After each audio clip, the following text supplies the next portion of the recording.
Shalom Bapak Ibu Saudara, bagaimana kabar Bapak Ibu Saudara hari ini?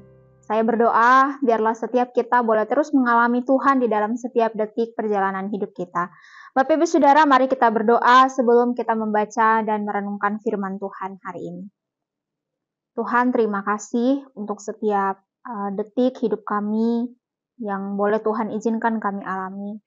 Biarlah kami boleh terus mengalami Tuhan waktu demi waktu. Kami juga bersyukur kalau Tuhan boleh memberikan kami kesempatan sekali lagi untuk duduk diam mendengarkan Tuhan berbicara kepada kami. Tuhan, kami menyediakan waktu ini, biarlah Tuhan berkenan berbicara kepada setiap kami. Sampaikan isi hati-Mu kepada kami Tuhan, dan biarlah firman-Mu itu boleh terus mengubahkan, memperbarui hidup kami. Di dalam nama Tuhan Yesus kami berdoa. Amin. Bapak Ibu Saudara, hari ini saya mengajak kita untuk merenungkan surat Paulus yang pertama kepada jemaat di Korintus.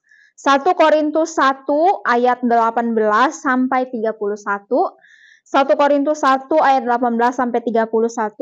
Saya hanya akan membaca ayat yang ke-18 saja. Silakan Bapak Ibu Saudara boleh membaca keseluruhan dari bagian ini.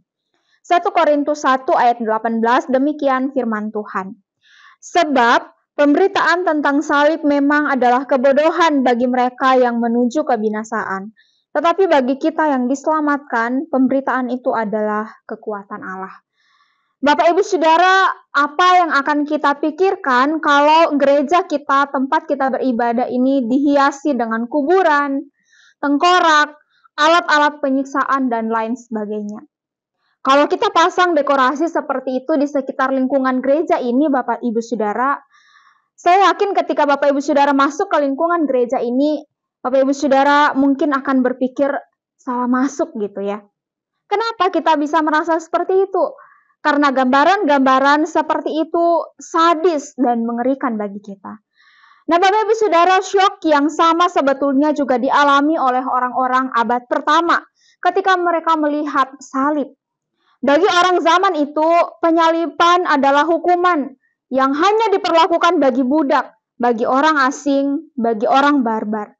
Sesuatu yang sangat sadis dan mengerikan.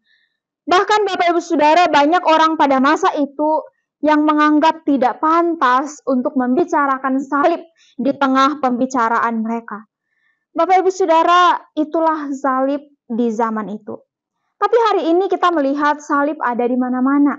Di gereja ada salib, sampul Alkitab ada salib, banyak perhiasan yang kita gunakan juga berbentuk salib. Tapi Bapak Ibu Saudara, apakah kita memaknai salib yang bertebaran di mana-mana di sekitar kita itu sebagai sebuah kekuatan atau tidak lebih dari sebatas aksesoris?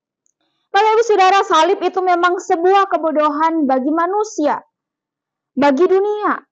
Salib itu memang tidak menarik.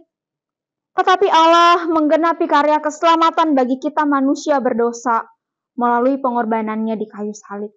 Sesuatu yang bodoh bagi dunia, tidak menarik, tidak ada pantas-pantasnya, tapi itulah yang menyelamatkan dunia.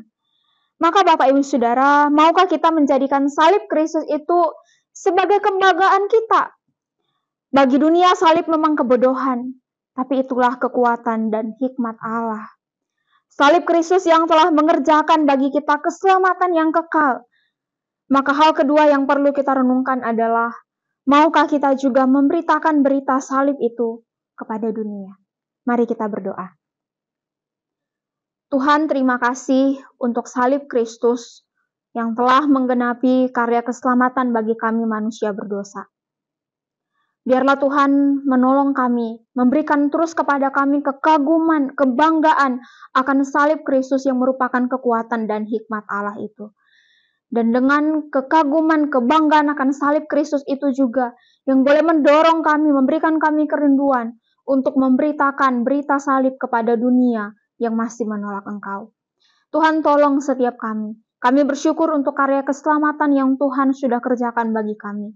Kami bersyukur Tuhan. Biarlah Tuhan memampukan kami untuk menjalani hari-hari hidup kami dengan terus berfokus kepada salib Kristus yang memberikan kami keselamatan yang kekal. Di dalam nama Tuhan Yesus kami berdoa, kami bersyukur. Amin.